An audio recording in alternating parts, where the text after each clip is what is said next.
KXAN Austin News, this is Session 11 with Robert Hadlock. Live interactive breakdowns on the issues discussed this week. How will the decisions made affect you? Plus, insights, interviews, and our weekly roundtable discussion. You're watching Session 11 on KXAN Austin News. We cannot risk the future of millions of taxpayers in the process. We must cut spending to keep our economic engine on track. Pushing the pomp and circumstance aside, Governor Rick Perry used his inauguration to deliver those words of warning for state lawmakers. Good morning, I'm Robert Hadlock. Thank you for joining us for our Session 11 program. Deep and painful cuts could be just around the corner for thousands of Texans. From the oath of office to the first glimpse at the budget plan for the state, our political reporter Josh Hinkle will catch us up to speed, and our On Politics panel picks apart the financial fight at the Capitol and the emergency items the governor is asking lawmakers to expedite in the first 60 days of the session. Abortion hurts! Everyone! Abortion hurts! Yesterday, at a rally for life at the Capitol, the governor added another item to his growing list of emergencies.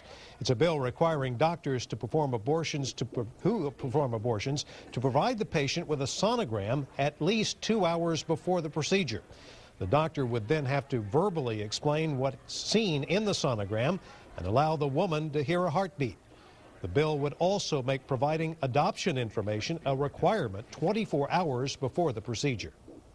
It's pretty hard to imagine people of good conscience sitting idly by through this. Instead of focusing on the real emergency, our state's budget crisis, he is trying to distract us with divisive partisan issues. And now we want to know what you think about this. Our On Politics poll this morning asking which of the governor's other emergency items should take priority. The state budget, something he says is not actually one of his emergency issues, but still affects every Texan, of course. Or one of the others, legislation calling for a balanced federal budget, voter ID, eminent domain and property rights, or abolishing sanctuary cities. Josh is here to help navigate us on that poll at our website. And good morning, Josh. Good morning, Robert. It is very simple, and it's a great way to interact with us right here on the show. I'm going to show you now. Just log on to KXAN.com, and you can scroll down and find our On Politics poll right there.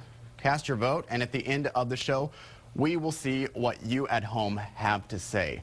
Right now, moving right along to a scaled-down inauguration ceremony this year for the governor and lieutenant governor was an indicator of the statewide belt-tightening to come. The House unveiled its baseline budget just a day after the celebration.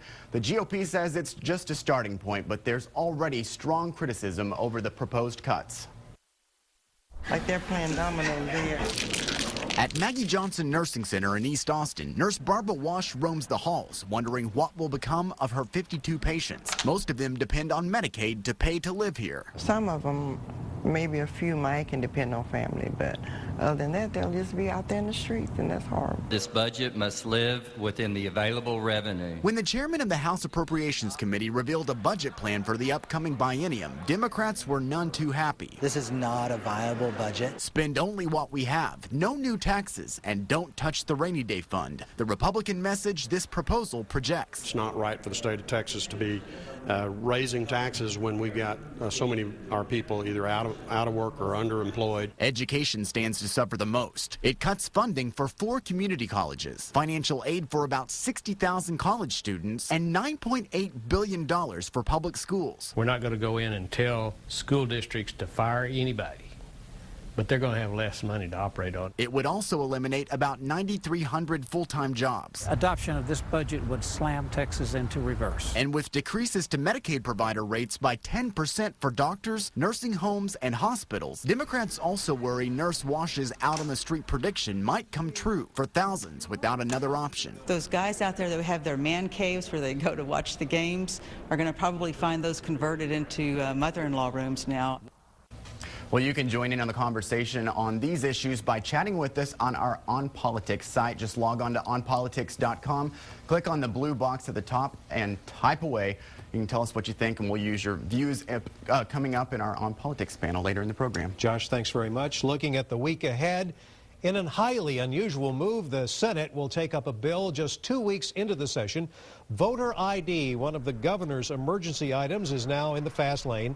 possibly bolstering his chance among the GOP for a possible U.S. Senate run next year. Lieutenant Governor David Dewhurst says state senators will consider that bill tomorrow. It would require stronger ID requirements at the polls, something that's been a challenge in the past thanks to Democrats' stall tactics. It could come up for a vote as soon as Tuesday morning. Also this week, the House could adopt the new rules, and possibly up for a change could be the legislative stall tactic called chubbing. Last session, Democrats wasted all the time allowed with questions about bills to slow down the legislative process. In essence, their efforts were able to kill the voter ID bill. The most important thing that you do every 2 years is appropriate the money. Everything else is poetry. He's been at the front and center at the state capitol all week long. Up next, this morning's Newsmaker, I go one-on-one with Governor Rick Perry right here on Session 11.